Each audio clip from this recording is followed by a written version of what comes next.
Apagar el teléfono.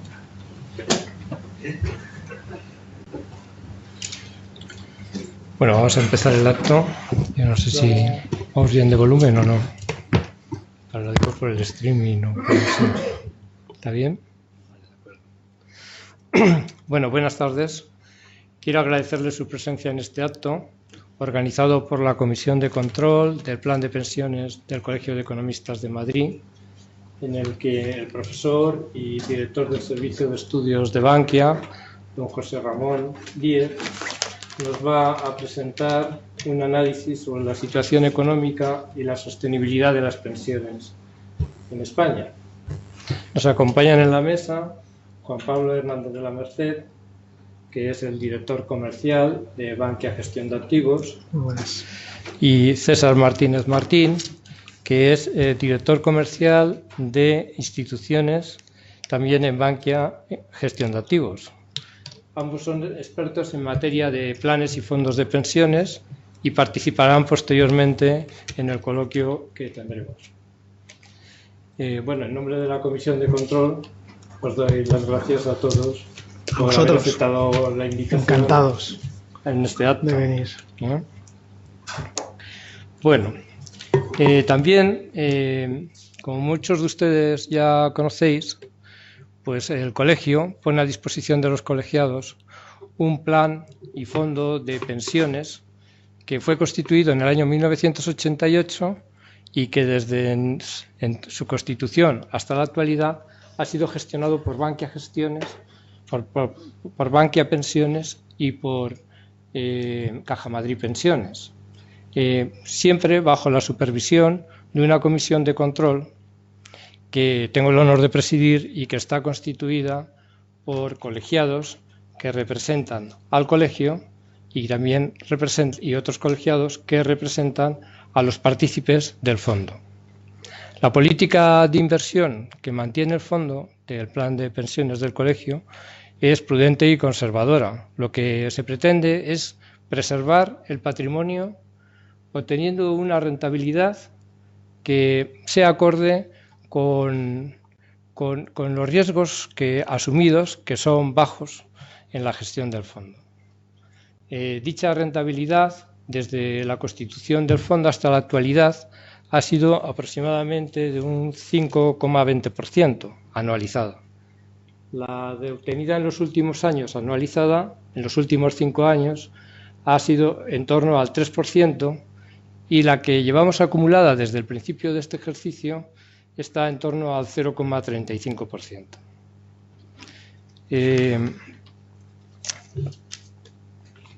Los colegiales que queráis tener una mayor información sobre el plan de pensiones y el fondo de pensiones del colegio, pues podéis encontrar información detallada en la página web que tiene el colegio y, si no, informaros en la secretaría del colegio. Bien, en cuanto al tema de la conferencia, la Comisión considera que la sostenibilidad de las pensiones pues, es una cuestión que afectará a toda la ciudadanía, ¿no? Y dependerá en gran medida de la evolución de las magnitudes macroeconómicas, tales como pues, el déficit presupuestario estructural o la tasa de paro o no sé, el envejecimiento de la población, cuestiones macroeconómicas que, en este caso, ¿quién mejor que José Ramón para que nos hable de este tema, en el que cuenta con más de 20 años de experiencia en análisis de diferentes campos macroeconómicos y que, además, en la actualidad es el director del Servicio de Estudios de Bankia y también profesor de la asignatura de Entorno Económico y Análisis de Países del Instituto de Empresa, profesor de Estructura Económica Española de UNED y profesor colaborador honorario en la Universidad rey Juan Carlos. Además, José Ramón participa periódicamente con artículos de opinión en diferentes publicaciones y periódicos, que sé, Expansión, Capital, cuadernos de información económica, y bueno, colaboramos también en muchos foros de debate como el grupo de análisis de coyuntura económica. Bueno, pues nada, muchas gracias, te reitero las gracias por haber aceptado la invitación para la celebración de este acto y bueno, tienes la palabra. Muchas gracias, Pedro. Muchas gracias al Colegio de Economistas por su amable invitación para estar aquí. Es un placer siempre estar en el Colegio de Economistas, muchas veces en el otro lado, escuchando a colegas, y esta vez pues me toca a mí un poco hablar de un tema tan de moda, porque además lo debe ser, como es el tema de las pensiones. Pero antes de profundizar en la parte de pensiones, me gustaría abrir un poco la exposición, hablando algo del escenario económico global también y del comportamiento de la economía española, ¿no? Pues bueno, yo creo que es, como tú decías anteriormente, es fundamental centrar la situación macro para hablar de los problemas, ¿no?, estructurales de una economía, como puede ser el tema de las pensiones en España, y por tanto pues voy a empezar por esa parte, ¿no? Y lo primero, pues hay que decir, hablar un poco de las claves del escenario global, ¿no?, del escenario en el que se mueve la economía española. Y lo que hay que decir es que en el escenario global pues nos hemos encontrado desde principios de año con una mejora de los datos de actividad, quizás una mejora sorpresiva, ¿no?, porque si hace un año hubiésemos hablado de los riesgos del escenario, pues habríamos hablado de Brexit, habríamos hablado de posibles sorpresas en las elecciones americanas, y todos esos eventos de riesgo pues han ido produciendo. Si nos hubiesen dicho hace un año que eso iba a ocurrir, pues probablemente habríamos anticipado una fuerte desaceleración, incluso una recesión en la economía mundial, y sin embargo, pues realmente lo que hemos visto el último semestre ha sido una recuperación de los datos de actividad, ¿no? Parece como si los agentes pues se hubiesen acostumbrado pues a esos eventos de riesgo y siguiesen tomando sus decisiones de consumo, de inversión, en términos reales o en activos financieros, teniendo en cuenta que se van a tener que acostumbrar a vivir en un entorno pues diferente al del pasado, con mucha más inestabilidad, con mucho más riesgo político. Por tanto, yo creo que una de las cosas que se está viendo es que este ciclo de recuperación, que está siendo un ciclo de recuperación a una media de crecimiento, como ven ahí en el gráfico, pues inferior a la que teníamos anteriormente en la década pasada, y por tanto podríamos llamar un ciclo de crecimiento mediocre. Otros hablan de estancamiento secular. Sin embargo, parece que es un ciclo resistente, ¿no? Ritmos más bajos, pero probablemente vamos a ver una duración algo más larga de la etapa expansiva de la que hemos visto en otras ocasiones. Por ejemplo, pues hablando de economía americana, pues probablemente ya desde que se inició la recuperación, si contamos todos los años, estaríamos hablando de un ciclo expansivo muy extenso, muy maduro, y que, insisto, sin embargo, pues parece que se puede extender en el tiempo. Por tanto, la noticia quizás positiva es que los riesgos de fuerte desaceleración, incluso recesión, que habíamos estimado hace 2 meses, la probabilidad de estos riesgos empieza a reducirse. Y también, por el lado menos positivo, es que hay que ser sinceros y vamos a ver los ritmos de crecimiento tal como los hemos visto en los últimos tiempos, es decir, bajos, moderados, quizás reflejando problemas de crecimiento potencial, algo a lo que luego me referiré. En ese sentido, pues lo que les comentaba, hemos pasado de crecimiento bajo a un crecimiento consolidado, y sobre todo luego vamos a hablar de, para mí, el principal cambio que se está produciendo en la coyuntura económica y que va a influir mucho también la gestión de todo tipo de activos para el año que viene, que es el inicio de un aumento en la inflación, ¿no? Hace 12 meses el temor de los principales bancos centrales era el riesgo de deflación, y ahora, sin embargo, pues empezamos a ver cómo los índices de precio al consumo se empiezan a recuperar de forma moderada, es verdad, pero alejándose poco a poco de esa línea cero, incluso de esos niveles negativos que hemos visto durante mucho tiempo, incluso en países como España, que hacía que los bancos centrales pues tuviesen miedo a que se produjese una situación de deflación, y explicaría, por tanto, esa política monetaria ultraexpansiva que hemos tenido en los últimos tiempos. Por tanto, un poco ese es ahora mismo el escenario. Quizás lo positivo es decir que más crecimiento y como vemos hay algo más de inflación, nos va a llevar a ritmos de crecimiento nominales superiores a los de los últimos años. Y eso también es importante por otra razón, y es que para economías muy endeudadas, y buena parte de las economías OCDE pues están en esta fase expansiva con niveles de endeudamiento muy elevados, pues crecimientos nominales, por ejemplo para España en torno al 4%, pues van a ayudar bastante a ese proceso de desapalancamiento en el que lleva inmersa la economía española, sobre todo si hablamos de agentes privados y especialmente empresas en los últimos años. Ahí, como ven en esos gráficos, pues tendríamos ese cambio en el comportamiento de inflación. Insisto, pues hace 12 meses pues teníamos los IPCs incluso en zona negativa. Es cierto que bajo mi punto de vista el riesgo de deflación, por ejemplo en países como España, yo creo que fue muy moderado en todo momento. Sí, como deflación entendemos que los agentes retrasen sus decisiones de consumo esperando abaratamientos de los bienes en el futuro, como ha ocurrido en el caso de Japón en las últimas décadas. En ese caso, pues yo creo que todavía no estábamos con un riesgo elevado de deflación, pero los bancos centrales, especialmente el Banco Central Europeo, pues estaban preocupados porque la inflación durante estos últimos semestres ha estado muy desviada de sus objetivos, por ejemplo, del 2% en el caso de UM. ¿Qué esperamos a partir de ahora? Pues como ven que poco a poco pues la inflación, UM, Estados Unidos, incluso España, ¿no? Nosotros tenemos una previsión para el año que viene, primer semestre, la economía española del IPC podría estar en la zona de 1,5-2%, luego se moderaría algo hacia la zona de 1,5%, pero ya alejándonos de esos niveles, pues tanto en España como ven ahí en el resto de países, pues vemos poco a poco una recuperación de la inflación.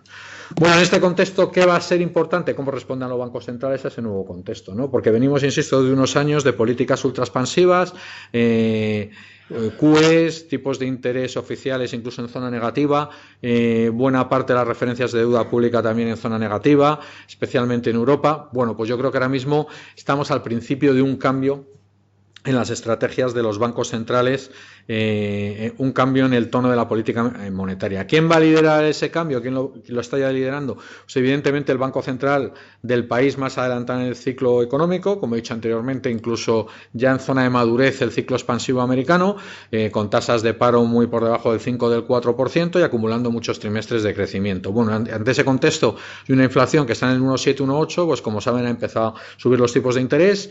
En diciembre de 2015 la primera subida, la semana pasada la segunda subida y además advirtiendo de que probablemente el año que viene pues habrá más subidas de las esperadas, unos 75 puntos básicos para cerrar el año en torno al 1,5. Bueno, ¿esto a qué puede afectar? Pues evidentemente esas subidas de tipos pueden afectar a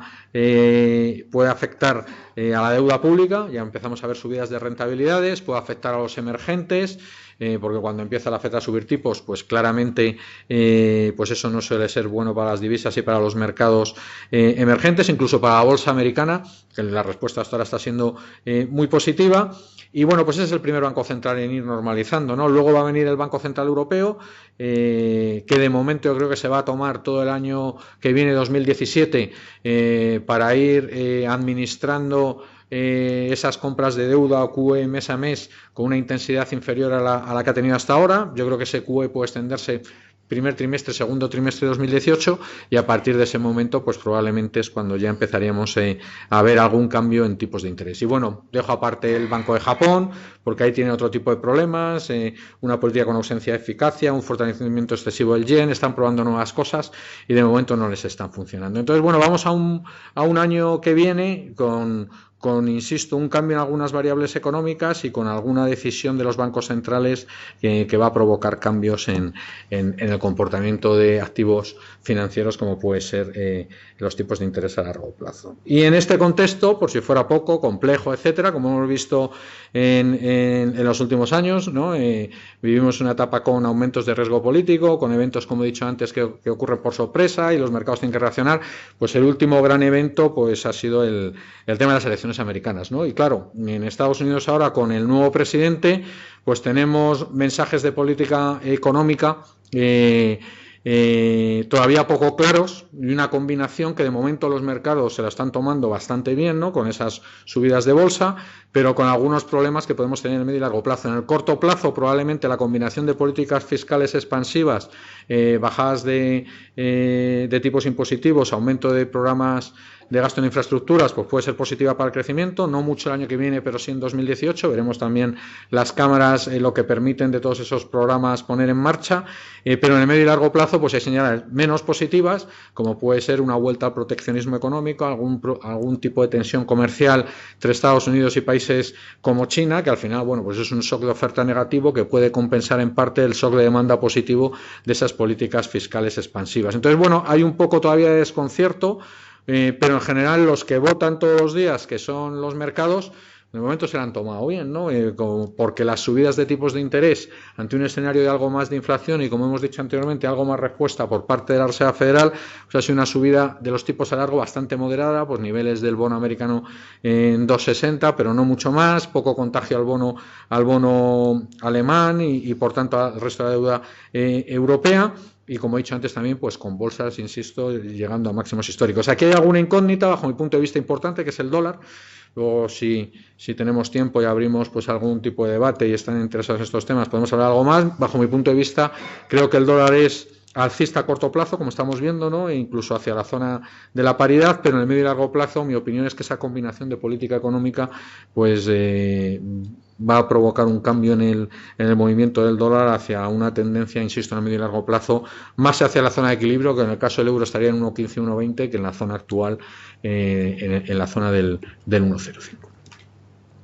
Bueno, un escenario político complicado, no lo voy a repasar con mucho detalle, pero el año que viene tenemos más, ¿no? Y tenemos pues elecciones en Alemania, elecciones en Francia, probablemente a final de año, principios de 2018 también tiene que haber elecciones en Italia. El nuevo gobierno lo único que va a hacer es reformar la ley electoral, pero poco más. Y bueno, pues eso pues también nos hace o debemos estar atentos ante todos estos eventos políticos, porque puede pasar lo de los últimos tiempos con eventuales sobrereacciones en los mercados, aunque como he dicho antes, cada vez más vacunados ante este tipo de eventos. Y bueno, en este contexto, que yo creo que es moderadamente positivo de comportamiento de economía mundial para los próximos 12 meses, vamos a dar alguna idea sobre economía española y luego ya pasaríamos a hablar del tema que nos ha traído esta tarde, ¿no? Y lo que podemos hablar de la economía española es, primero, que la economía española, su comportamiento ha sorprendido positivamente en los 12 últimos meses, en el último año. O sea, lo primero que hay que decir es que en septiembre del año pasado, antes de la convocatoria de elecciones y demás, el consenso de analistas de economía española de Funcas, la previsión que daba para este año era de 2,7, 2,8, y al final pues la economía española va a crecer sí o sí un 3,2 o un 3,3, y eso antes, insisto, de las elecciones y de ese periodo, digamos, de gobierno en funciones, etcétera. Entonces, lo que hay que decir es que realmente el comportamiento ha superado las mejores expectativas con esos ritmos que repiten por segundo año consecutivo el 3,2. Si comparamos, evidentemente, con Europa, el comportamiento todavía es más positivo, ¿no? Porque estamos hablando de una zona euro que crece a ritmos de 1,5, 1,6, con países tan importantes como Italia que no salen de esa tonía y esos ritmos de crecimiento medios del 1%, como Francia, pues que también estaría en esa zona, ¿no? ¿Por qué España lo está haciendo tan bien? O bastante bien, ¿no? Pues evidentemente por varios factores. En primer lugar, por la concatenación de una serie de eventos positivos como pocas veces se han dado en las últimas décadas, y es la bajada de los precios del petróleo, ¿no? Llegaba a tocar 25, es verdad que ahora se ha normalizado hasta la zona de 50, pero venía de 100, y toda bajada de precio de petróleo tiene un efecto muy positivo, evidentemente, en balanza comercial, en la renta de los agentes españoles. En segundo lugar, pues la bajada de tipos de interés, los tipos oficiales y el resto de tipos. Hemos hecho algún análisis replicando los análisis del Banco Central Europeo, y en renta bruta disponible a las familias españolas la bajada de tipos entre 2008 y 2015 pues prácticamente han sido 3 puntos de renta bruta disponible. El país más beneficiado por la bajada de tipos del Banco Central Europeo de Europa, entre otras razones por tener evidentemente la mayoría de préstamos ligados al Euribor. Y por último, pues esa depreciación del euro de la que acabo de hablar. Hace 20 meses lo teníamos en la zona 1,35, ¿no? Y hablando con mucho exportador español que lo estaba haciendo muy bien en ese momento, pues te decía, ¿y qué más necesitas? ¿O qué permitiría mejorar una situación? Y dice, pues si el euro dólar se fuese a la zona de 1,20, pues sería un impulso adicional para nuestras exportaciones. Nuestra presencia en mercados internacionales es muy importante. No solo llega al 1,20, sino, como les acabo de comentar, pues hasta en la zona de 1,05. Esos 3 factores, evidentemente, pues son bastante décimas de PIB, Y bueno, y además de eso, pues hay que hablar, por ejemplo, del sector turístico, ¿no? Cuando hemos visto que este año pues prácticamente hemos pasado, creo, de 68 a 75 millones de turistas. Bueno, hay mucha discusión. ¿Cuánto de esos 7 millones adicionales son turistas prestados o no prestados?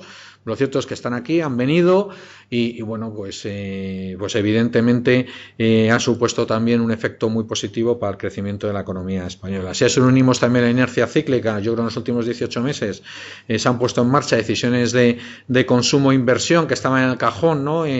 Pues a raíz de la crisis, a raíz del aumento de la incertidumbre de años pasados y que, bueno, pues al ir consolidándose la recuperación, esas decisiones se han ido poniendo en marcha, pues yo creo que eso explica el buen comportamiento de la economía española, ¿no? ¿Qué pensamos?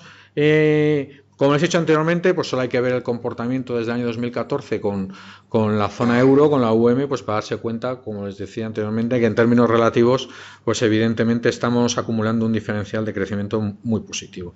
Sin dar muchos más detalles, ¿qué esperamos para los 2 próximos años? Pues esperamos que según se vayan diluyendo algo esos efectos positivos, pues los ritmos de crecimiento en España pues se vayan acercando un poco al ritmo de crecimiento potencial, variable a la que luego hablaré para ligarlo con el tema de las pensiones. Y eso significa pues ritmos de crecimiento en torno al 2,5 para el año que viene. Más o menos esa es la previsión que nosotros tenemos prácticamente desde el verano y la mayoría de organismos públicos nacionales e internacionales pues prácticamente ahora tienen esa previsión. Supone una desaceleración de 7 décimas, pero vamos, un crecimiento trimestral del orden del 0,6% y continuar con una creación de empleo importante. Para el año ya 2018 estaríamos hablando de ritmos de crecimiento del 2, pero todavía ritmos de crecimiento incluso algo por encima del potencial.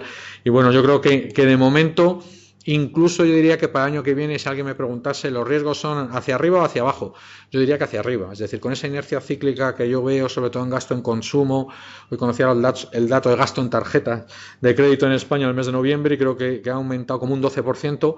Pues todos esos datos me llevan a pensar que incluso podemos tener alguna sorpresa positiva para el crecimiento si no hay nada raro en el escenario internacional, ¿no? Y bueno, hay riesgos, el tema del Brexit, bueno, que esto daría para otra conferencia, que la política monetaria se empiece a endurecer algo en el medio y largo plazo, aunque insisto, yo creo que en tipos de interés y Euribor vamos a ver muy poquito el año que viene, la incertidumbre política global en Europa, una política fiscal algo más restrictiva en España, obligados evidentemente a cumplir con los objetivos de déficit, pero en general yo sigo, insisto, viendo más el vaso medio lleno que medio vacío en este tema sobre el comportamiento coyuntural de la economía española. Y bueno, ya para pasar un poco y ligar con el tema de pensiones, pues la manera de ligar esto pues es hablar de crecimiento potencial, no hablar de los desafíos de la economía española en el medio y largo plazo, pues son, bajo mi punto de vista, el primero, pues conseguir recuperar ritmos de crecimiento potenciales, no tendenciales, por lo menos en la zona del 2, 2,5, y para eso pues claramente son necesarias más reformas en la estructura económica española, afrontar el reto de la demografía, y ahora voy a dedicar unos minutos para poner un poco cifras a ese reto demográfico, continuar con el desapalancamiento, porque evidentemente uno de los grandes problemas de la economía española son los niveles de deuda con los que entramos en esta etapa de recuperación y cómo pues esos niveles de deuda pues ha habido que ir reduciéndolos, ¿no? En el caso de familias y empresas empieza a haber resultados positivos, pero todavía nos queda un trecho pues hasta converger con los criterios que nos pone Europa, etcétera, y por supuesto pues manteniendo para mí una de las grandes claves de la economía española del buen comportamiento, que ha sido la mejora de competitividad conseguida en los últimos años y además por primera vez sin utilizar la herramienta del tipo de cambio, sino a través de una moderación de los costes laborales unitarios, salariales, más productividad. Es cierto que a costa de sacrificios, evidentemente, estancamiento de salarios y demás, pero algo necesario porque en la etapa anterior, en la anterior etapa expansiva, con la burbuja de la inmobiliaria, etcétera, pues hubo un deslizamiento al alza de esa competitividad, una pérdida de competitividad de la economía española, pues que había que recuperar. Bueno, y como les decía anteriormente, ¿cuál es una de las claves para mí de las que se habla poco? Y voy a solo hablar de ella unos minutos, pero se podría hablar muchísimo más de esta etapa de recuperación, no solo de la economía española, sino de la economía mundial. Pues es que los ritmos de crecimiento potenciales se han reducido en esta etapa expansiva. Es decir, la explicación detrás De ese se habla de estancamiento secular, nueva normal, mediocridad en los ritmos de crecimiento.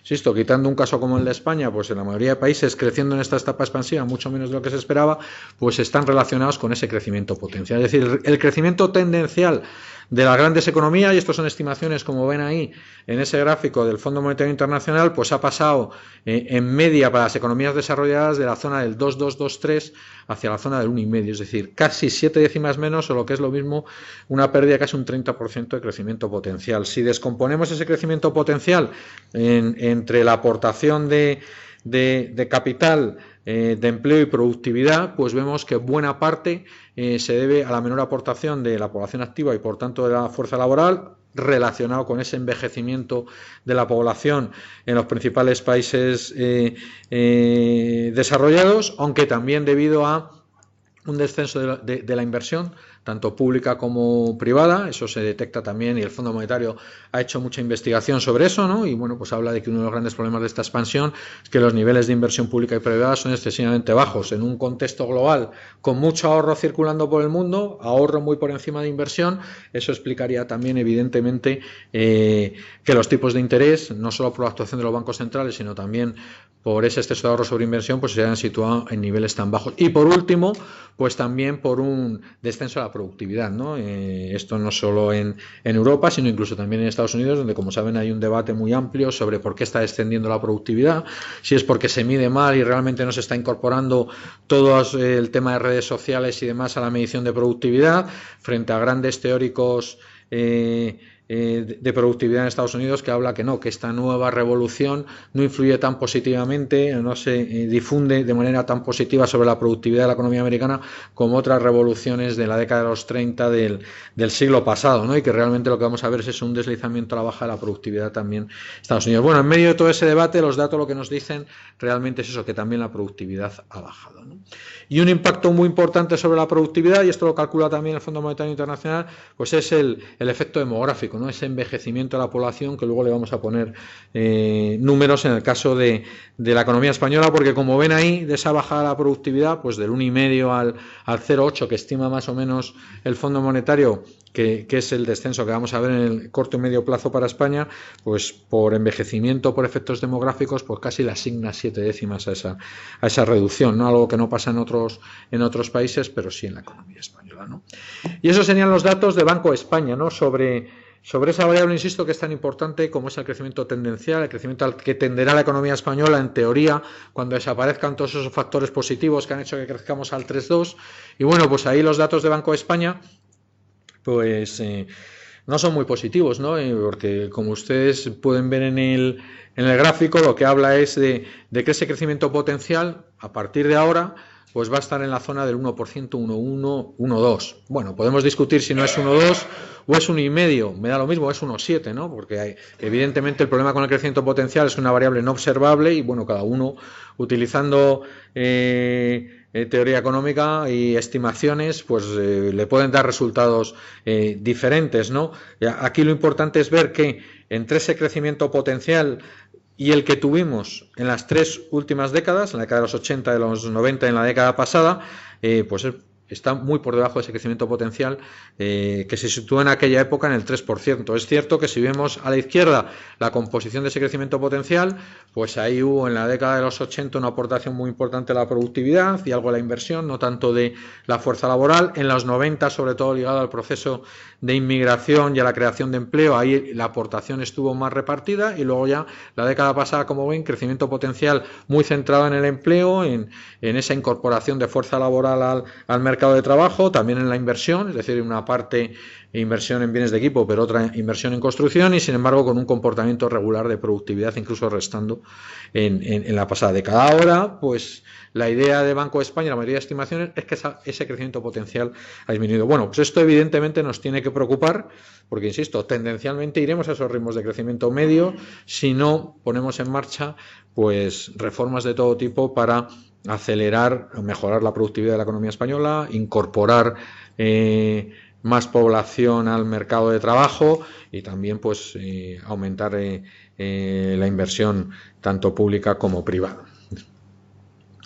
Bueno, y en este contexto pues es donde quiero ya hablar de de la sostenibilidad del sistema de pensiones, del hándicap demográfico, etcétera, ¿no? Y voy a centrarme mucho al inicio de esta presentación en la variable demográfica, ¿no? Como una variable importantísima, como hemos visto anteriormente, para el crecimiento potencial, como hemos visto también, y he comentado, para las tendencias de ahorro e inversión, y por tanto explicaría también parte de la caída de los tipos de interés reales que hemos visto en los últimos años, pero por supuesto para la sostenibilidad de los sistemas públicos de pensiones, ¿no? Y en ese sentido, pues empezaríamos hablando un poco de las tendencias que vemos para la economía española en los próximos años. La mayoría de las previsiones son de la ONU, que como saben pues tiene uno de los servicios de estudios y de los mejores expertos en temas demográficos del mundo, ¿no? Bueno, aquí tendríamos la esperanza de vida a los 65 años, cómo ha evolucionado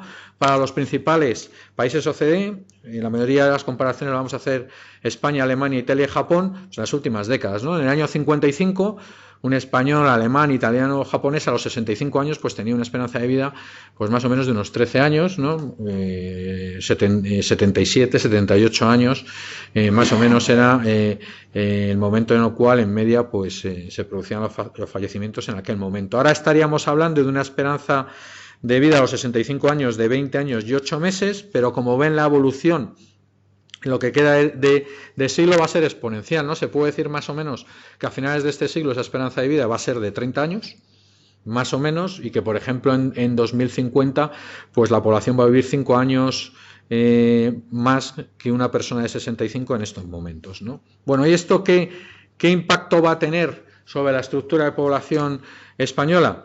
Pues fíjense, el impacto va a ser bastante importante. Ahora mismo el peso de la población de 65 años o más, gráfico a la izquierda, sobre la población total, España estaríamos hablando del 17%, esos 8 millones de personas que tienen 65 años o más, y pasaría ese peso prácticamente a duplicarse en los próximos 30 años, ¿no? Este es un cambio, digamos, tendencial. Y luego vamos a ver la pirámide demográfica en un corto periodo de tiempo, ¿no? De 17 a 35%. Y si vemos la tasa de dependencia, lo que es lo mismo, cuánto representa esa población de 65 años o más sobre la población en edad de trabajar, 15 a 64, en teoría la que tiene que pagar las pensiones en un sistema de reparto, pues la situación se complica más, porque pasa a representar un 20% a más de un 70% de esa población de 15 a 64 años, ¿no? Y en un sistema de reparto, pues todos debemos tener en mente que eso se complica. Esto se combina ¿con qué? Con que la población en edad de trabajar, 15 a 64 años, pues se está reduciendo en los grandes países OCDE en los últimos años. Primer país en el que se inicia ese proceso de descenso de población en edad de trabajar sobre población total, Alemania en el año 85, cuando llega a tocar el 70, y desde ahí va disminuyendo. Pues en el caso de Alemania está el 66% en la actualidad. Italia en el 90, Japón en el 90, España en el 2005. ¿Por qué lo retrasamos en ese momento? Pues evidentemente por todo el proceso de inmigración. En ese momento la población en edad de trabajar representaba un 70% de la población total española, y ahora ya estaríamos en el 66,3%. Y las estimaciones que podríamos tener pues dentro de 30 a 35 años, pues niveles incluso inferiores al 60%.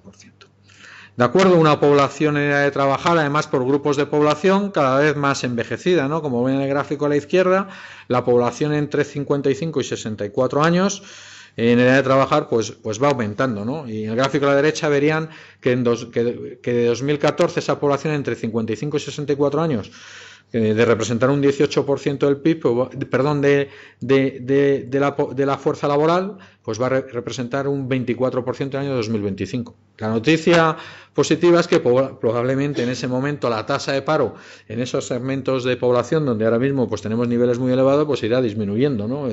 Esa parte de la población va a tener que ser aprovechada por las empresas en un contexto en el cual, como ahora vamos a ver con ya datos, la población activa pues va a disminuir de manera marcada. Bueno, y poniendo esto que se ve mucho mejor gráficamente en una pirámide de población, pues ahí tendríamos la pirámide de población con las cohortes en verde en estos momentos, ¿no? En el año 2016, ¿Y cuál será esa pirámide de población? En este caso, estimaciones del INE en el año 2036, dentro de 20 años. Bueno, claramente la pirámide de población actual es una pirámide de población pues, de una economía en crecimiento que se está expandiendo. Es la típica pirámide de población que estudiamos en el colegio, ¿no? Las cohortes de arriba y las de abajo tienen un menor peso, una menor extensión, y las cohortes de medio, entre 30 y 50 años, pues centran la mayor parte de la población, en este caso española. ¿Qué es lo que vemos en el año 2036? Un cambio total de esa pirámide, ¿no? Ahí vemos que las cohortes de 55-59, 60-64, 65-69 empiezan a ser las cohortes con más población, disminuye de manera marcada la población en edad de trabajar más joven, pues eso, entre 19 y 40 años, y desgraciadamente también el número de niños, ¿no? Como vemos ahí en la parte de abajo de la pirámide. Bueno, esto es un cambio estructural, insisto, yo creo que en tan poco tiempo es muy difícil verlo en un país, ¿no? Un cambio de esa magnitud en la pirámide de población. Estimaciones del INE de 2050 todavía son más negativas. Ahí yo creo que llegué a ver que la cohorte de más población era la de entre 70 y 75 años. Esa sería la población más numerosa en el año 2050, la economía española. ¿Vale? Bueno, pues ese es un poco el problema demográfico, ¿no?, en el que nos enfrentamos, y luego vamos a ver su aplicación a las pensiones, ¿no? Más porcentaje de personas mayores, más longevidad y más años cobrando una pensión, menor peso de la población en edad de trabajar, envejecimiento de la población activa, inversión de la pirámide de población. Poniéndole números, pues ahí tenemos unas pequeñas estimaciones, ¿no?, de cuál va a ser la situación en 2050, ¿no? Evidentemente ahí puede haber flujos inmigratorios que compensen un poco, pero más o menos con una serie de supuestos. La fotografía es esta, ¿no? Ahora mismo la población en edad de trabajar en España son 30 millones de personas, de ellas 7,4 son inactivos, y por tanto unos 22,5 millones de personas son activos. De esos 22,5, 4 millones y pico, que estos son datos de 2015, serían parados, y unos 18 millones, ahora algo más, evidentemente, trabajando. Esos 18 millones, en un sistema, insisto, de reparto, tienen que pagar las pensiones de 8,6 millones de personas, y luego tendríamos pues 7,5 menores de 16 años. En teoría, si extrapolamos todas estas estimaciones del INE, lo primero que vemos en 2050, como les he dicho anteriormente, es que la población en edad de trabajar pues bajaría de manera marcada de 30 a 22,5 millones. Eso ya es un problema. Los inactivos se reducirían, evidentemente, porque además de esos 7,4 millones de inactivos actuales, pues hay efecto desánimo, gente que tiene complicado trabajar, etcétera. Bueno, esos inactivos se reducirían. La noticia también positiva es que el número de parados va a disminuir de manera muy marcada, y la tasa de paro en ese momento, pero claro, podemos hablar de 16 millones de personas trabajando, 17 millones, ojalá sean más, que sean 18 o 19, van a tener que pagar las pensiones de 16,5 millones de personas. ¿No? Y ese número de personas de más de 65 años sí que es una variable que difícilmente va a cambiar, teniendo en cuenta pues la inercia, los avances en medicina, en nutrición, etcétera. Vamos a tener 16 millones y medio, 17, 15 y medio, pero más o menos el ratio de trabajador pensionista va a ser 1 a 1 o aproximado, ¿no? El problema también que tendríamos ahí pues es, como les he dicho anteriormente, que el número de niños se reduciría de manera marcada. En un país, además, que yo creo que esto va a mejorar, donde las tasas de ocupación, como he comentado anteriormente, pues son más bajas que en otros países de nuestro entorno OCDE, como Alemania, Japón, como ven ahí, que tendrían tasas de ocupación mucho más elevadas. ¿Qué hay otra cosa que también nos sorprende o nos ha sorprendido mirando datos? Pues el porcentaje de población de más de 65 años que trabaja en otros países comparado con España, ¿no? Como ven ahí, hay países como Islandia, donde casi un 37% de personas de más de 65 años sigue trabajando, o Corea un 30%, Noruega un 20%, y lo que también es significativo es que ese porcentaje de población de más de 65 años en OCDE pues ha pasado de una media del 10,5% en el año 2000 al 13,8% en el 2015, ¿no? Y España, pues aquí estaría de los países con menor porcentaje de población de más de 65 años, estamos hablando solo del 1,9%. Bueno, pues evidentemente, sea por el retraso de la edad de jubilación, sea por los incentivos que parece que van a ir en esa línea para que la gente combine prestación con trabajo, sea porque la gente ante una mayor longevidad y más años y además seguramente se encontrará mucho mejor a los 65 o 66 años para trabajar y va a desear más trabajar, pues también pensamos que ese porcentaje de población pues debería ir aumentando en España, porque eso también es una anomalía, insisto, comparando con otros países de nuestro entorno y evidentemente también de países emergentes. También, que es importante, pues que la edad de jubilación, que se mantiene muy por debajo de la edad legal, pues se vaya aproximando, ¿no? Ahí tenemos también, pues que en el caso de España, la edad legal, pues ahora mismo estaría pues algo por encima de 65 años, aunque evidentemente se irá aproximando a los 67, y sin embargo la edad efectiva está claramente por debajo, ¿no? Somos uno de los países donde hay mayor brecha entre una y otra, y bueno, pues también pues hay que intentar incentivar la permanencia en el mercado laboral para que se aproximen las dos variables, ¿no? Porque en general, pues ahora vamos a ver cuál es la inercia del sistema de pensiones español en el corto plazo, en los últimos tiempos.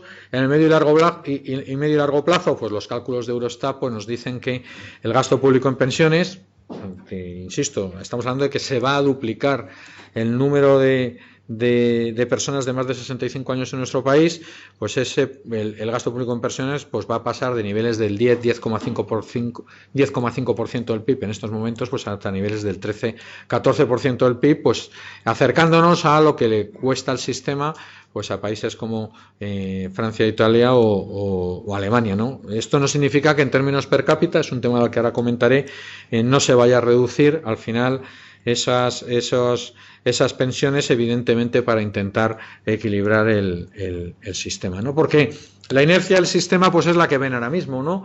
El sistema pues prácticamente en los últimos años, hasta el año 2010-2011, la evolución había sido muy clara, ¿no? Las cotizaciones sociales, los ingresos superaban en mucho a las prestaciones contributivas, y a partir del año 2011 las prestaciones contributivas, estamos hablando de las contributivas solo, superan a las cotizaciones sociales, ¿no? Ahí se ha creado un gap, y bueno, una inercia que nos lleva ahora a que los gastos pues están aumentando a ritmos del 3,7% y los ingresos al 2,8%, ¿no?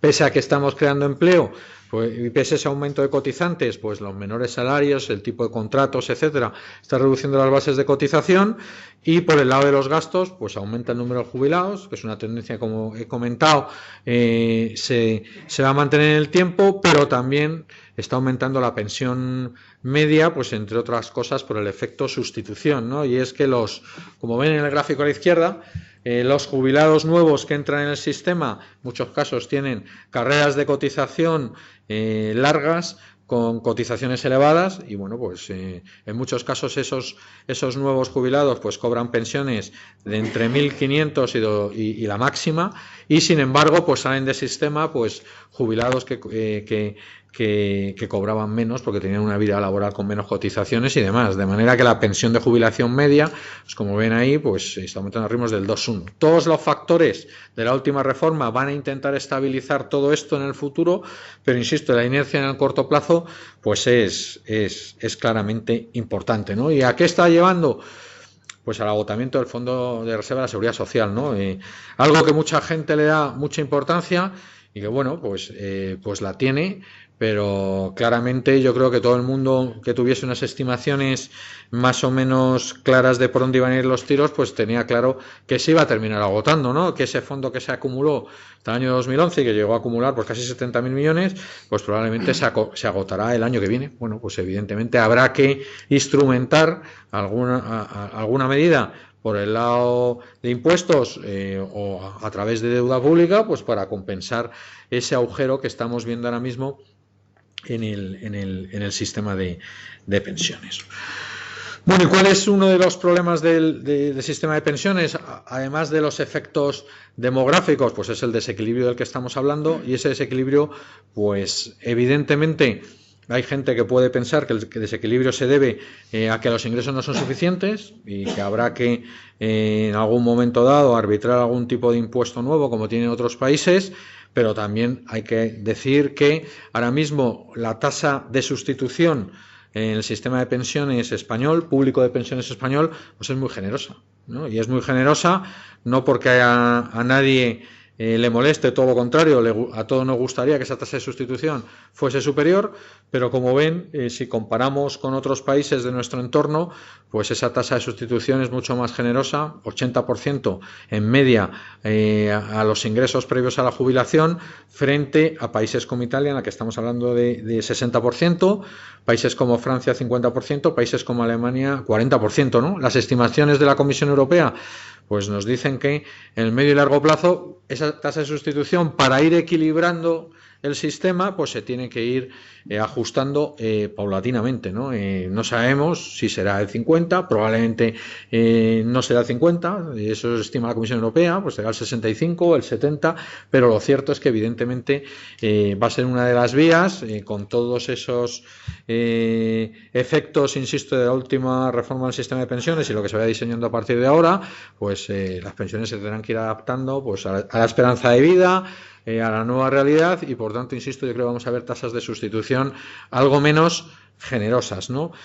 Bueno, pues la duda es que si va a ser suficiente para mantener el nivel de vida o no esa tasa de sustitución, ¿no? La OCDE sugiere un ingreso medio de jubilación del 70% de los ingresos previos para mantener el nivel de vida en un sueldo medio, quizás en rentas altas pues sea suficiente con un 55-60 y en rentas bajas pues haya que adecuar más esa tasa de sustitución hacia los niveles del 90%. En todo caso, pues yo creo que es una tendencia que vamos a ver, ojalá ese ajuste sea mínimo, pero algo vamos a ver de ajuste en los próximos años, ¿no? Y como vemos, pues claro, lo cierto es que hay una correlación clara entre las tasas de sustitución y el peso de la población con pensiones privadas en la mayoría de países OCDE, ¿no? Empezando por países donde las tasas de sustitución son más bajas, ¿no? Como vemos en Dinamarca, Holanda, Suecia, ¿no? Donde en esos países pues tenemos tasas de sustitución pues bajas, entre el 20 y el 40%. Es verdad que también estamos hablando de ingresos en general o de salarios más elevados que en los países del sur de Europa, pero son tasas de sustitución bastante moderadas que implican que en esos países el tanto por ciento de población con algún esquema de pensión privada complementario pues está entre el 80 y el 90%. Prácticamente toda la población tiene ese tipo de esquemas. Según va aumentando la tasa de sustitución, pues parece que hay un descenso del peso de la población con pensiones privadas y bueno, pues llegaríamos a los países más generosos, quitando casos excepcionales como Grecia, ¿no? De prácticamente el porcentaje de población con pensiones privadas es residual.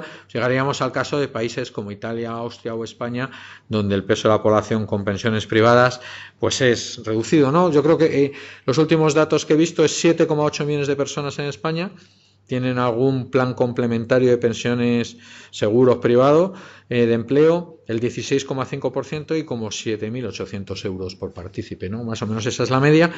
Bueno, pues bajo nuestro punto de vista, pues el esquema de ahorro también en España pues va a ir cambiando y va a ir girando hacia ese tipo de esquemas que complementen evidentemente una pensión pública que, como hemos visto anteriormente, a valor actual, pues esa tasa de sustitución se va a ir ajustando con el tiempo, ¿no? Ahí tienen ahora mismo en las principales economías cómo el ahorro de las familias, cómo se distribuye, y se ve como en España y la riqueza, cómo tiene una mayor presencia el sector inmobiliario, y sin embargo una presencia muy inferior en el caso de España, 5% de ese ahorro total solamente en seguros y planes de pensiones frente a un 20% que estaríamos hablando en general en las principales economías de la zona euro, ¿no? Y en ese sentido pues ahí vemos que hay recorrido, ¿no? Solo hay que ver el patrimonio respecto a PIB acumulado fondos de pensiones y seguros ahorro jubilación en países como Dinamarca o Holanda entre 150 y 200% del PIB, en Gran Bretaña un 100%, y donde está ese patrimonio en el caso de España, pues estaríamos hablando de un patrimonio muy inferior, ¿no? Alrededor de un 10% del PIB, no mucho más, y con una aportación anual a esos fondos de pensiones de prácticamente el 0,4%, 4.000 millones. Y bueno, pues para terminar un poco, y si les parece, y tienen alguna pregunta y demás sobre este tema, temas anteriores, haremos un turno de preguntas. Pues para hablar de sostenibilidad de los planes de pensiones en España, pues siempre hay que mirar la sostenibilidad de cualquier sistema público de pensiones de 3 factores, ¿no? Sostenibilidad, cobertura, porcentaje de la población que está cubierta, y suficiencia o tasa de sustitución. Bajo nuestro punto de vista, si queremos que el sistema sea sostenible en el tiempo, pues hay que sacrificar algo, no por el lado de cobertura, sino probablemente por el lado de suficiencia. A la inversa, si queremos que tenga una tasa de sustitución más elevada, pues la cobertura no va a ser tan amplia como en la actualidad, y en caso contrario pues va a haber un desequilibrio en la sostenibilidad. Entonces hay que jugar con esos 3 factores, y evidentemente esto tiene que ser una decisión de la población y por tanto el Pacto de Toledo, para conseguir equilibrar sostenibilidad con cobertura y suficiencia en el sistema. Seguro que lo podemos conseguir, pero evidentemente vamos a ver reformas en los próximos años. Y sin más, muchas gracias, y abrimos, si les parece, turno de preguntas. Muchas gracias, José Ramón. Me ha parecido muy interesante y completa tu exposición. Y bueno, si alguien desea formular alguna pregunta. A ver. Gracias. Bueno, vamos a ver. Usted ha dicho que hay países en los que después de 65 años la gente sigue trabajando. Algunos a una tasa de un 15%, y aquí en España me parece que ha dicho que es el 1,9%. Luego hay una pequeña diferencia, más que pequeña, grande, diría yo. ¿Esto por qué se produce? Porque hay una causa. Y la causa es que si usted trabaja en España después de los 65 años y gana unas cantidades, le quita la pensión. ¿Eso es normal? Evidentemente esa es una de las razones, ¿no? Hay alguna manera, y te lo dice gente que continúa trabajando, de llegar a acuerdos, ¿no? Y puede compatibilizar, pero no es sencillo. Y evidentemente yo creo que en un futuro muy próximo, entre las reformas que vamos a ver, va a ser esa, ¿no? Un sistema para intentar compatibilizar el cobro de parte de la pensión con el trabajo, y por tanto con el seguir cotizando, ¿no? Yo creo que eso es fundamental si estamos hablando además de puestos en el sector servicios, una economía digitalizada, donde puedes trabajar en casa, donde puedes aportar, evidentemente con 65, con 66, 67 o 70 años, ¿no? Todos tenemos amigos catedráticos de universidad que agotan sus 70, 71 años, y llega un momento en que ya no pueden seguir, pese a que evidentemente en muchos casos son de los profesores más brillantes y más preparados todavía en la universidad. Entonces yo creo que vamos a una sociedad en la cual, claro, es que estamos hablando de un límite de 65 años, que es el límite inicial cuando se creó el sistema de pensiones en el siglo pasado, y cuando la esperanza de vida, como hemos visto antes, bueno, estamos hablando del año 55, pues eran 12 años o 13, pero es que probablemente en el año 40 o 35, en el año 30, pues sería de 6, 7 años. Entonces todo ha cambiado tanto, y sin embargo ese límite no ha cambiado, que evidentemente luego también, evidentemente, dejando a la gente que decida. O sea, habrá mucha gente que decidirá con esos 67 años, 67, jubilarse, pero habrá gente, bueno, pues oye, le interesará compatibilizar ese trabajo, tiempo parcial o como sea, pues con el cobro de esa prestación a la que se ha hecho acreedor, evidentemente, tras cotizar 35 o 40 años en muchos casos. Entonces yo creo que en ese sentido creo que las cosas van a cambiar, porque siempre cuando ves datos como ese, pues tienes que buscar una explicación. No es normal, ¿no? No es normal que en España, a lo mejor también cuesta explicar cómo en Islandia todavía el 38% de la población trabaja de más de 65 años, ¿no? Con el frío que hace allí y demás. Pues evidentemente será porque trabajan en casa y todas estas cosas, ¿no? Pero desde luego lo que también se explica difícilmente, y cuando vimos los datos nos sorprendió, es ese 1,9% solo en España, ¿no? Entonces, bueno, oye, pues eso también ayudará. Todo lo que ayuda a reequilibrar el sistema pues será positivo. Sí, y aparte de eso, seguramente que esto se podía obviar si en lugar de considerar las pensiones como rentas de trabajo, se consideraran como renta de capital. Porque ¿por qué yo tengo que tributar en el IRPF por renta de trabajo si no trabajo? No, está ahí. Sabéis todavía más que yo, pero estoy totalmente de acuerdo, ¿no? Que también el tema de la fiscalidad en un momento dado, o sea, mi opinión es la siguiente, ¿no? Ya más como macro que como experto en fiscalidad de pensiones, que vosotros sabéis más que yo. Creo que hay una variable en España de la que se habla poco y que se llama ahorro. Cuando hablamos de renta disponible de las familias, esa ecuación renta disponible, consumo más ahorro, evidentemente siempre estamos obsesionados con el consumo, y es normal, porque el consumo representa como el 60 y tantos % del PIB, y bueno, pues explica buena parte del crecimiento. ¿Por qué está creciendo España ese 3,2 que estamos viendo? Pues que los ritmos de crecimiento del consumo en España, y bueno, y estamos en una zona en la que nada más salir de aquí del colegio de economistas lo vamos a ver, son muy dinámicos, pero claro, es que hay otra variable ahí que se llama ahorro, que es fundamental para un montón de temas, especialmente para el tema de pensiones. Y mi opinión es que es una variable que debería ser tratada mejor fiscalmente, tanto en el momento en el que te abres un plan de pensiones como al rescate. Esa es mi opinión. Sí, y encima lo están bajando, porque antes se podía ahorrar hasta 22.500 euros y ahora nos lo han limitado a 8.000. Estoy de acuerdo.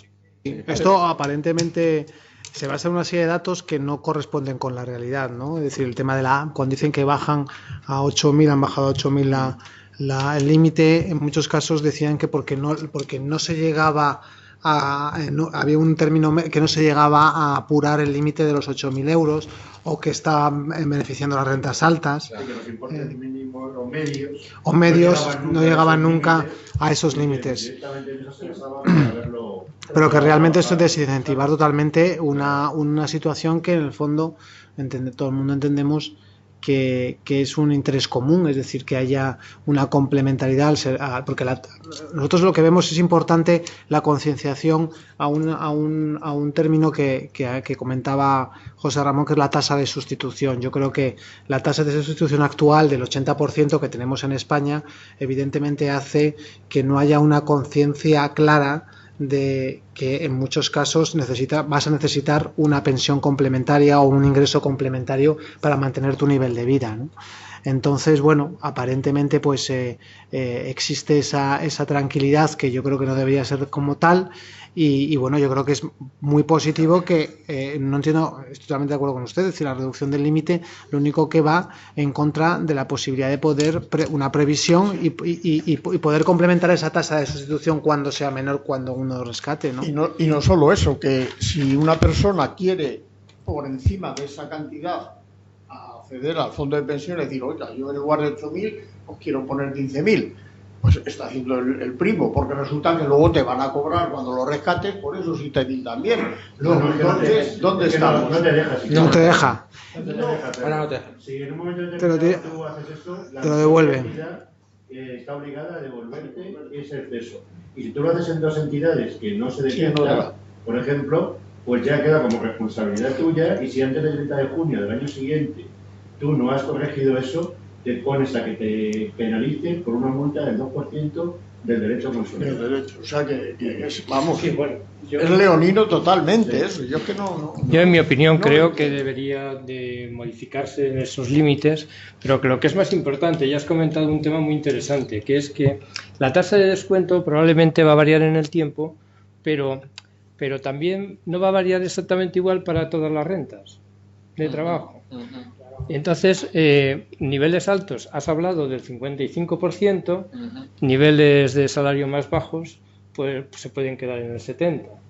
Entonces, claro, es muy importante que la población española tenga un conocimiento profundo de qué va a pasar con sus pensiones y que pueda plantearse una planificación de en qué medida va a ir generando ese ahorro que le va a permitir complementar su pensión.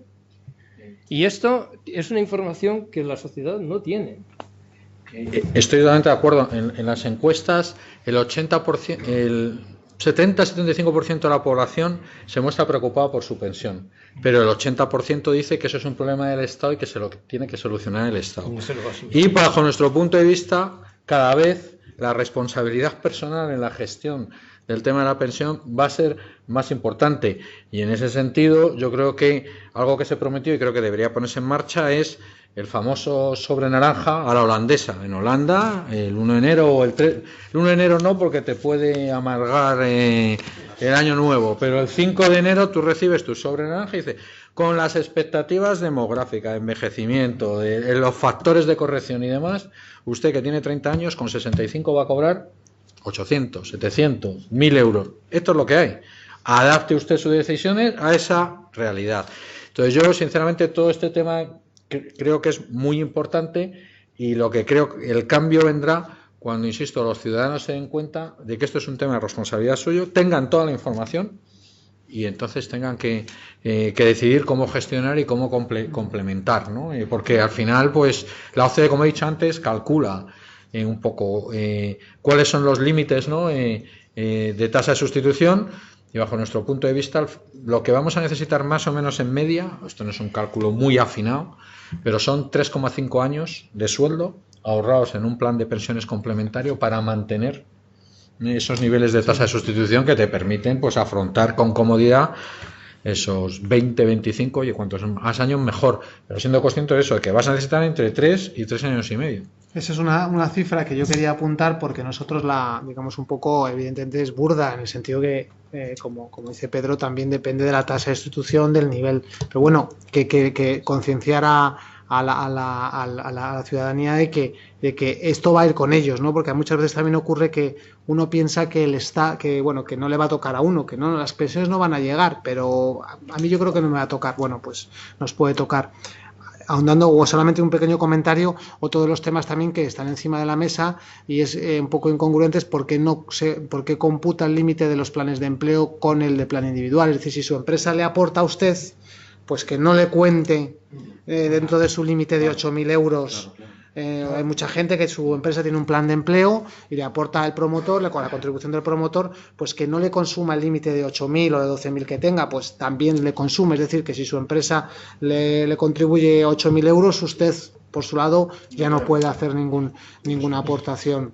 Una aportación adicional. Y en el tema del sobre naranja, que aquí en España, bueno, dentro de la web de la Seguridad Social existe la posibilidad de hacer una consulta y te da, bueno, la verdad es que nosotros intentamos acceder, pero la verdad es que funciona de una manera con bastante dificultad, pero es que lo importante de este sobre naranja que te llega en esos países es que no solo te dice lo que tú vas a cobrar o la expectativa de cobrar de la pensión pública, sino que además ellos tienen acceso y obligan a las entidades financieras a que le manden sus planes de empleo, planes de pensiones privados, con lo cual la foto global que tiene esa persona es lo que va a ganar, lo que va a cobrar una vez que se retire, ¿no? Ya con eso, él sabe si tiene que aportar más o menos, o si tiene que ahorrar más o menos.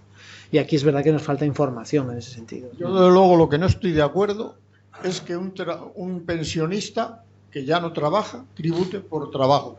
Eso es incongruente. Y los fondos de pensiones lo mismo, porque lo mismo, o sea, implícitamente la agencia tributaria en su libro de la renta dice que la clasificación del capital mobiliario, de los rendimientos está, y dice, tercero, rendimientos procedentes de operaciones de capitalización y contratos de seguro de vida o invalidez, como puede ser una pensión, es un contrato, es un seguro de vida que tenemos. Dice invalidez. Y luego hace en letra pequeña pone, excepto cuando deban tributar como rendimientos del trabajo. ¿Por qué tienen que tributar como rendimientos del trabajo los fondos de pensiones? Si es un contrato, si al fin y al cabo es un seguro de vida lo que tenemos. Mi empresa me está pagando y yo estoy cotizando para que el día de mañana tenga un plan de ahorro o un seguro de vida. Resulta que me lo meten como renta de trabajo. En el sector es un debate abierto y, por supuesto, lo apoyamos. Yo, por buscar una explicación, probablemente sea como el origen que se produce, como el beneficio impositivo que se te produce en el momento de de hacer la aportación es una imposición fiscal por el rendimiento del trabajo, pues entiendo que quieren aplicar la misma Sí, pero sin una coherencia.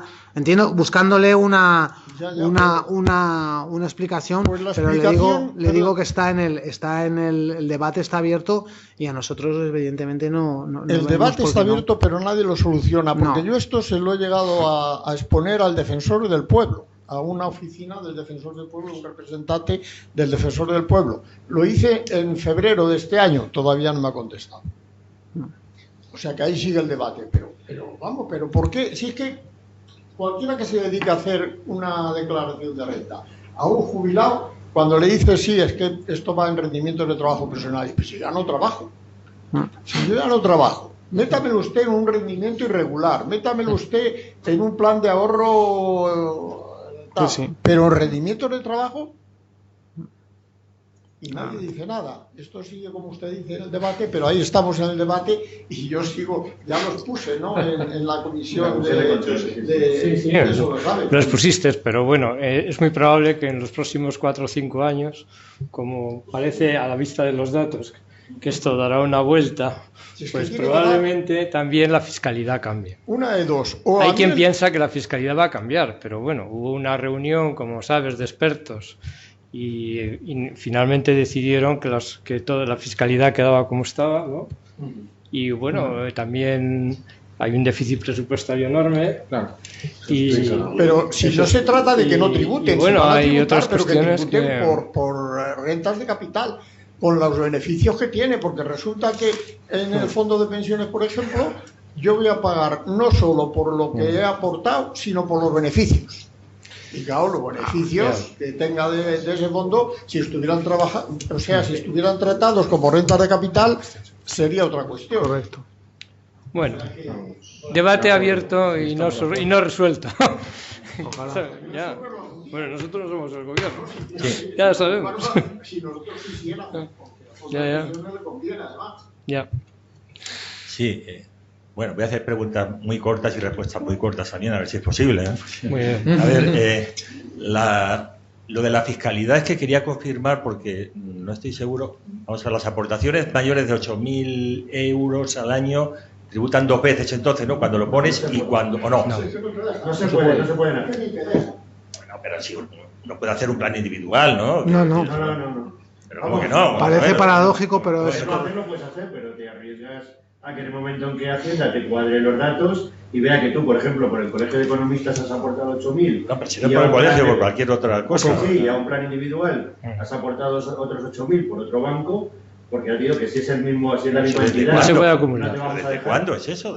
No se puede acumular. Siempre, cuando comentaba el caballero, En- que en su momento solamente podía aportar hasta 24.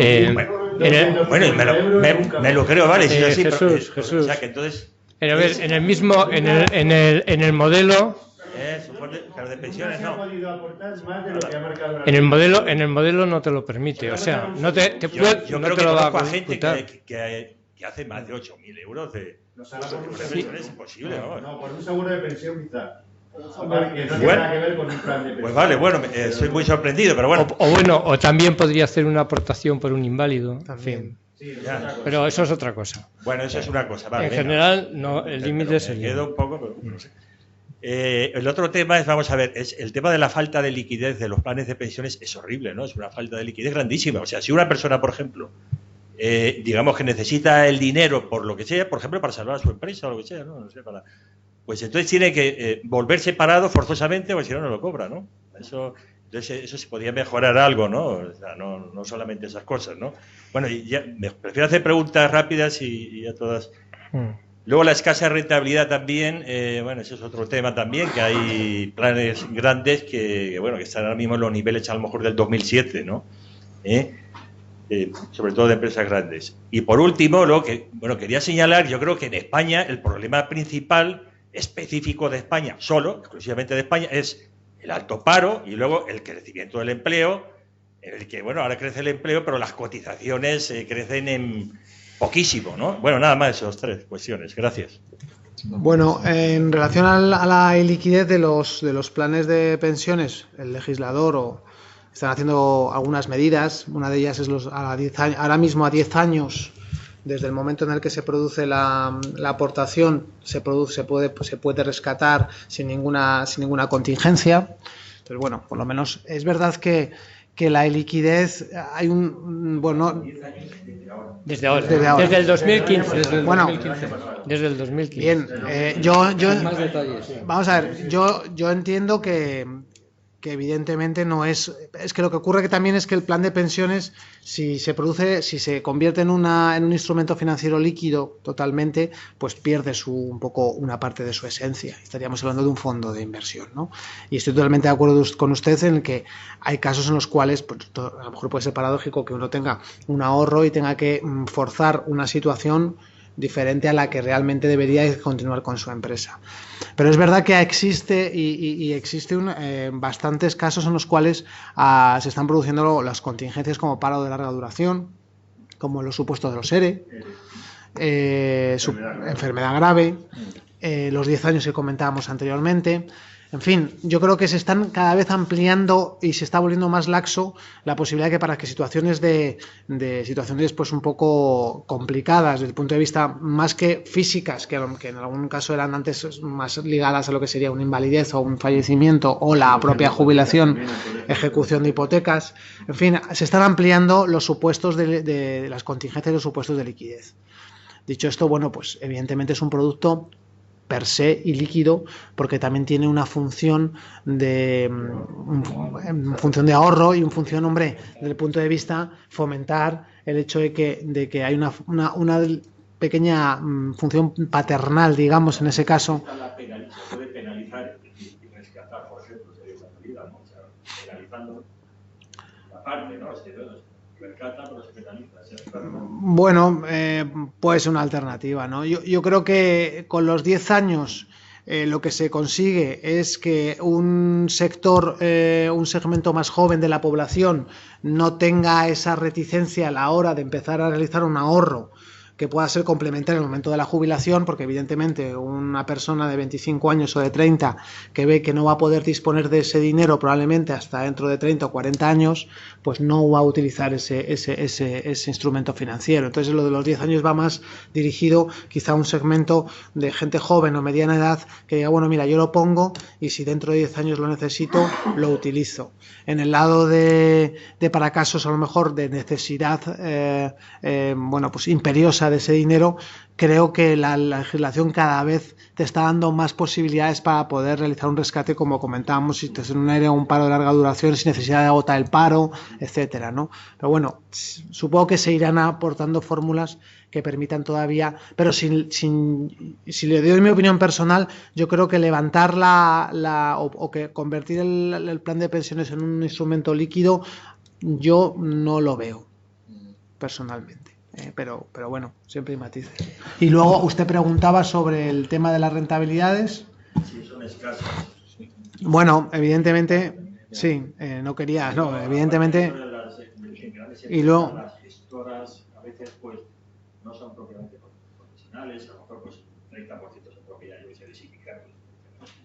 Bueno, en nuestro caso la gestora no tenemos ese condicionante de sindicato. La gestión, o sea, como funciona en la gestión, la gestión de nosotros tenemos un comité de asignación de activos que además José Ramón forma parte de él, en el que tiene la visión macro la visión macro del mercado. Ellos determinan que mensualmente por dónde consideran que la totalidad, no solamente los planes de pensiones, ni los fondos de inversión, ni los productos, todos los productos del banco tienen una misma, digamos, directriz o asignación, que luego se desciende a la gestión que realiza los gestores y la dirección de inversiones, por perfiles de riesgo. Entonces, las decisiones que se toman son en base a lo que emana de la propia comité de asignación de activos. Luego, evidentemente, en función del perfil del cliente, pues hay una ponderación y se utiliza una cartera en base a eso, y por lo tanto no hay una discriminación en relación a si estamos hablando de un plan de pensiones o un fondo de inversión. Evidentemente nos equivocamos y hay años en los que las rentabilidades son mejores que otros, y también es verdad que son años complicados y en los que, aunque teniendo carteras conservadoras, a veces la renta fija, teniéndola en la cartera como un elemento de conservador, a veces puede ser lo menos conservador posible, porque en escenarios como los actuales que repuntan, o los tipos, pues te puede producir también daño a la hora de la rentabilidad. Pero bueno, la idea es evidentemente pues asociar la rentabilidad al riesgo que quiera asumir el cliente, ¿no? En este sentido voy a hablar de lo mismo que Juan Pablo. En este sentido aprovecho la oportunidad para comentaros que el plan de pensiones que tiene el colegio tiene un perfil de riesgo bajo. Es un plan conservador, como he comentado. Y prácticamente en estos años en los que ha habido comportamientos muy negativos, pues nosotros hemos tenido rentabilidades positivas bajas, pero hemos preservado el patrimonio. Y una de las medidas que adoptamos, porque a diferencia de los fondos de inversión, en los planes de pensiones sí hay comisiones de control que pueden modificar la política de inversión del fondo. Entonces nosotros decidimos hace 2 años no ligar la rentabilidad del plan a un índice, sino establecer una máxima pérdida esperada, un value at risk. Como consecuencia de eso, el fondo prácticamente, hombre, no podrá tener resultados muy positivos, pero nunca nos hemos visto en situaciones de pensar que íbamos a perder ni por encima del 2%, ni del 3%, porque el 5% es una pérdida máxima esperada. ¿Esa decisión por qué la tomamos? Pues porque nosotros tenemos un colectivo con una edad en la que ya la media de edad es muy mayor.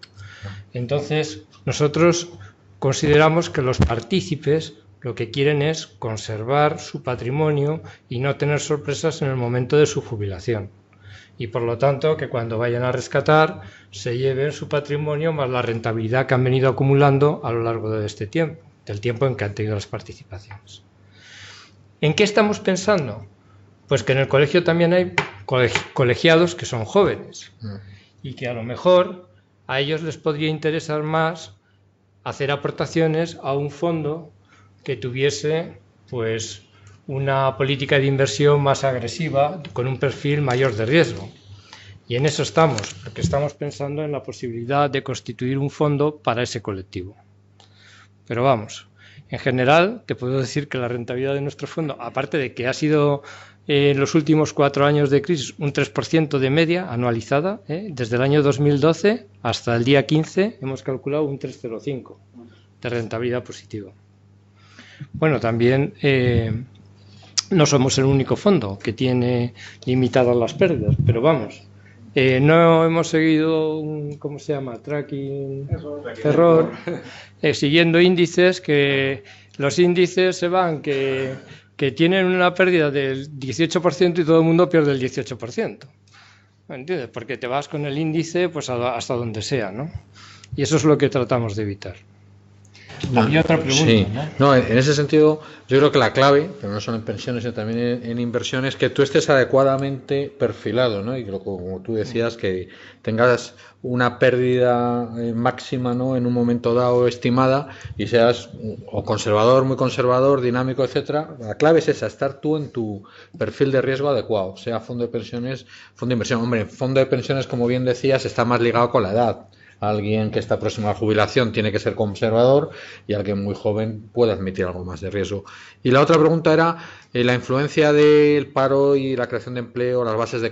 Clarísima. O sea, evidentemente una economía que pierde el 20% de los empleos en medio de una crisis, pues claramente eso abre una brecha en un sistema de pensiones de reparto clarísima, ¿no? Yo creo que esa brecha se va a ir cerrando, porque yo creo que poco que el ciclo acompañe se va a ir creando empleo, aún siendo conscientes de que por la tipología de contratos y demás las bases de cotización no son las de antes.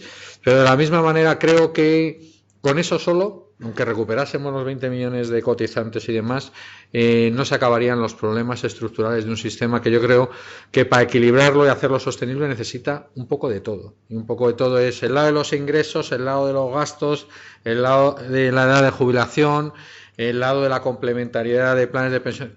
hay que hacer un poco de todo para equilibrar un sistema, porque al final es eso, si nos quedamos con ese ratio, 2 trabajadores frente a un pensionista en 20 años, 1 a 1, pues claramente equilibrar eso es complicado si no se hace un poco de todo y desde ya, que eso también es importante. Hay gente que dice, no, es que si mejora la productividad en los próximos 20 años un 3% anual, esto cambiará, el crecimiento potencial cambiará, ojalá.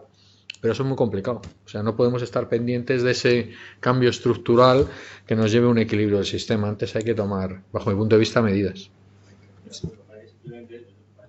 No es si recuperamos, sino durante décadas el 20% de los grandes administraciones. Efectivamente. Tienes un gap ya, una brecha, que es muy complicado.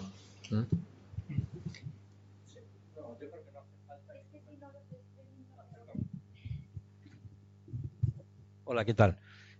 Dos cuestiones previas. Dar las gracias, me parece espléndida la presentación, muchísimas gracias. Me parece muy oportuna la convocatoria que hace el Colegio de Economistas, del que soy socio, ¿sabes?, en relación con este tema. Quizás he hecho en falta en esa mesa, ¿sabes?, que hay quizás en esa mesa hay demasiado fondo de pensión privado y poco lo que sería un poco los planes de pensiones públicos o el sistema de reparto de este país.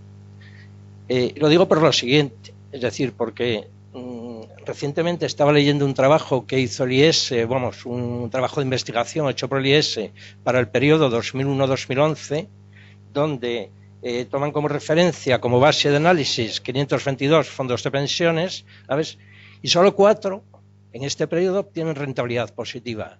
El resto, más de la mitad, la rentabilidad es negativa. Es decir, que la eficiencia de lo privado respecto de lo público también es cuestionable. Bueno, fuera ya de todo esto, yo creo que el ejercicio que nos falta, y esto no es para debate, sino solo para puntualizar, ¿sabes? Creo que lo que nos falta es ver las cosas al revés. Es decir, en el sentido de lo que tú señalabas, es decir, ¿por qué se trabaja más de 65 años en otros países? ¿Qué se podría hacer? ¿Qué incentivo habría positivo? No solo financiero, pero yo creo que hay incentivo intelectual. Pero claro, las condiciones actuales para dar un incentivo intelectual no existen. En este país me refiero exclusivamente, ¿no? Es más, es decir, cuando se postula, hombre, había que buscar una cierta complementariedad entre fondos de pensiones públicos y fondos privados. Claro, ¿con qué niveles salariales estamos hablando de complementariedad si los jóvenes en este momento el salario que tienen son de miseria? Entonces, es imposible el pensar el que se puede desarrollar sobre esta base de renta salarial un posible sistema de fondo privado de inversión. Es más, es decir, si agarramos los datos de Oxfam y dejamos un poco de por medio ya Fondo Monetario Internacional, OCDE, incluso Bankia o el Banco de España, ¿sabes?, vemos que es bastante desalentadora la situación de este país, ¿no? Entonces me gustaría, yo creo que el ejercicio que has hecho es espléndido, ¿sabes?, pero quizás hacer este ejercicio al revés. Es decir, ¿qué es lo que tenemos que hacer para que efectivamente esto se vaya produciendo? ¿O qué debería hacer la sociedad? Y lo digo como un ejercicio teórico, ¿sabes?, de reflexión, no tanto como incluso académico, ¿sabes?, y no como algo para la venta, ni del colegio ni de los fondos de pensiones público-privado, ¿sabes?, sino un poco, porque creo que le falta esto. Es decir, muchas gracias, ¿eh? Muchas gracias. Bueno, básicamente además estoy de acuerdo con usted. O sea, primero, desde las gestoras de fondos hay que hacerse la autocrítica también en determinados momentos de unos resultados que no han sido lo brillantes que debían ser. También creo, oye, por hablar de lo nuestro, ¿no?, como ha dicho antes Pablo, que el sistema que nosotros tenemos, pues es un sistema muy profesional en el que nos podemos equivocar, pero que tenemos un comité en el cual estratégicamente decidimos en cada momento, con la aportación de muchas partes del banco, economistas teóricos, gestores de fondos y demás, lo que pensamos. Oye, luego nos equivocaremos, pero esto es muy profesional. Pero estoy de acuerdo con usted, hay que hacer autocrítica, porque lo que no puede ser es que además los fondos de pensiones tengan a veces los resultados que tienen. De la misma manera que evidentemente aquí hablo como director de estudios de banca, pero también como ciudadano y economista y profesor y demás, y soy consciente de lo que usted nos dice y de que evidentemente ahora mismo la encuesta de presupuestos familiares o cualquier dato, pues habla de que hay un 40% de la población que no tiene capacidad de ahorro, que difícilmente llega a final de mes y que por tanto esa es otra base que hay que poner, ¿no? Porque yo, sinceramente, ya a nivel personal, creo que sería bueno para este país un sistema que complementara esas pensiones públicas tipo alemán, ¿no? Con una parte de aportación de la empresa, una parte de aportación de cada uno lo que pueda, ¿no? Pero sí que un poco empezar a disciplinar de esa manera. Pero claramente hay problemas más de base todavía, y es que tenemos que mejorar el salario medio, que tenemos que mejorar tipo de contratos con el que trabajan nuestros jóvenes, etcétera. Y a través de eso mejorará todo lo demás. Es que si partimos de la base de que la reducción de costes laborales en muchos de los casos la está haciendo la seguridad social, porque no le llega la contratación vía contrato. Es decir, ha establecido el gobierno una política de trabajo, ¿sabes?, que afecta directamente, no aporta al gobierno esta política de trabajo, afecta directamente a los ingresos. Creo que de la mano, sin explicarlo, saber efectivamente qué es lo que está,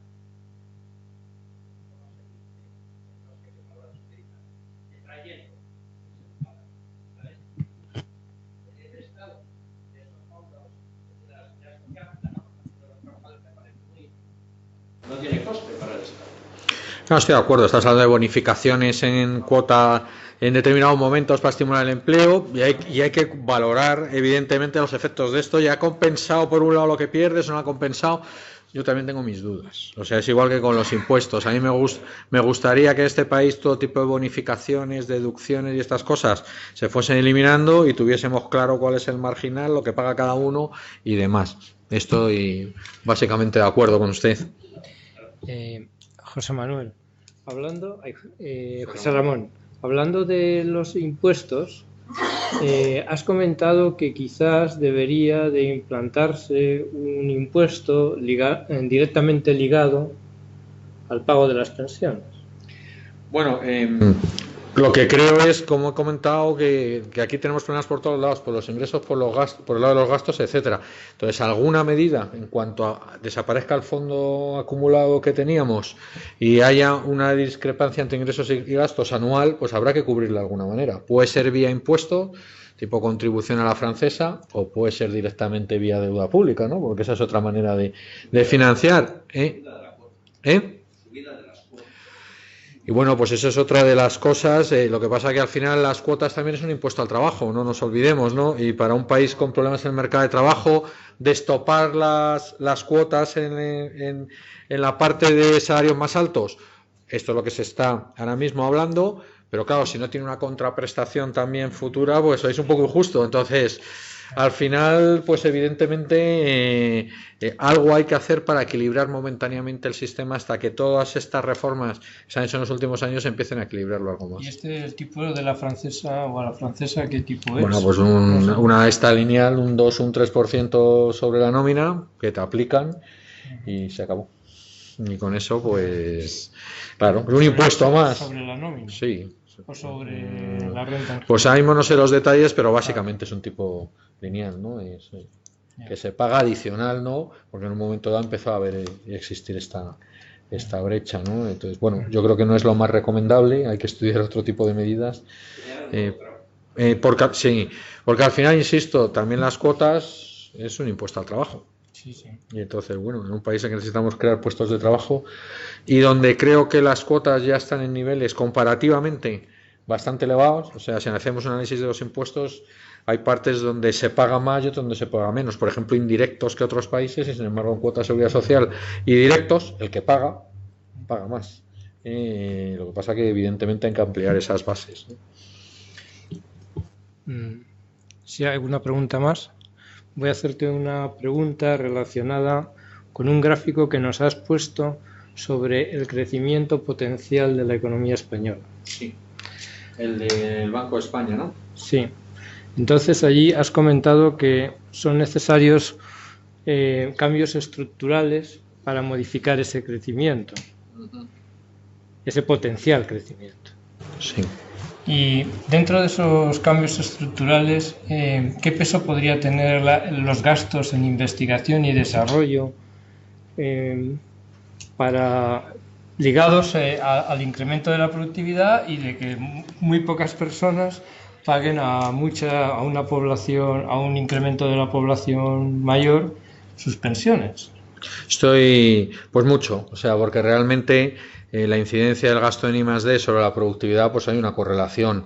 Tamaño de las empresas, formación, tipología de contratos para estimular contratos indefinidos, pues muchísimas cosas. Todos esos cambios que yo creo que poco a poco necesita ir poniendo en marcha la economía española son los que nos pueden hacer ganar, pues eso, medio punto, 7 décimas, un punto de crecimiento potencial, que yo creo que es fundamental, ¿no? Yo creo que estamos en un momento en el cual es una estructura económica, oye, que ha dado sus resultados, ahí tenemos esos crecimientos potenciales de décadas anteriores, pues después de esta última crisis ha quedado tocada, ¿no? Y yo creo pues que necesitamos es reformar, flexibilizar y mejorar, ¿no? Todo eso, bueno, pues para intentar aumentar ese crecimiento potencial, ¿no? Y I+D, clarísimo, público y privado. O sea, yo creo que es un factor clave.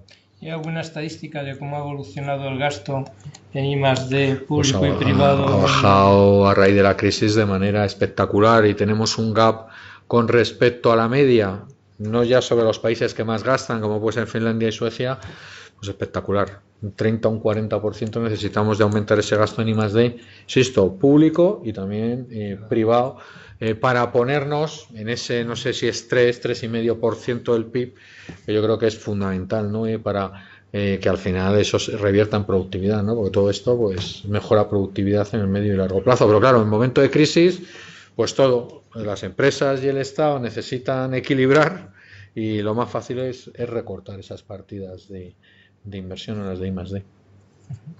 Hay otros factores, ¿no? Tamaño de la empresa española, etcétera, que también son muy importantes y claramente correlacionadas con esto. También creo que hay un tema por ahí que es de actualidad, que parece ser que en el mercado de trabajo hay demanda de trabajo y no hay oferta, o sea, las necesidades de las características y de las habilidades que se precisan no se disponen en el mercado. Algo así, ¿no? Bueno, vamos a ver, yo creo que el mercado de trabajo hay bastantes problemas. Uno, pues es una dualidad clara entre la gente que tiene contratos indefinidos frente a contratos temporales, que además es la población más joven, y hay una correlación clara entre formación y contrato indefinido. Por tanto, cuando la gente encadena contratos temporales, ese puesto de trabajo tiene poca formación y eso incide a su vez sobre productividad, ¿no? Entonces, bueno, este es un problema. El otro, ¿cuál me decías? El de que no hay, o sea, hay un montón de parados, por ejemplo, vale. mayores de 40 años, que no están formados competencias, para los nuevos, o sea, con la sociedad de las nuevas tecnologías y lo que se estoy de acuerdo. Las habilidades requeridas no se encuentran en el mercado. Ahí hay un gap claro. Bueno, que tendremos que cubrir en los próximos años, ¿no? Y eso está ligado con formación, ¿no? Pero desde la escuela, la universidad, etcétera, ¿no? Lees cosas de este tipo de digitalización y la conclusión, vete tú a saber, pero la conclusión media es que el 30 o el 40% de los puestos de trabajo que se necesitarán dentro de 20 años no existen en la actualidad y a su vez pues que va a desaparecer el 30 y el 40% puestos de trabajo más rutinarios y demás. Bueno, pues yo creo que estamos evidentemente ante un cambio estructural y tendremos que adaptarnos y cuanto más rápido adaptemos nuestros planes de estudio a esas competencias que se van a necesitar en esta economía global en los próximos años, pues mejor, ¿no? Y ahí pues están claras, son matemáticas, programación, todo este tipo de cosas que para mí pues yo creo que son fundamentales, ¿no? Es que son cambios estructurales que como no se produzcan, no sé quién los va a pagar. Bueno, si te quedas atrás en todo eso, pues evidentemente vas a sufrir en crecimiento potencial, en creación de empleo, en localización de empresas, en atracción de inversión extranjera, etcétera. Muy bien, ¿hay alguna pregunta más? Pues no, te agradecemos mucho tu intervención y muchísimas gracias a todos. No, gracias a vosotros, un placer.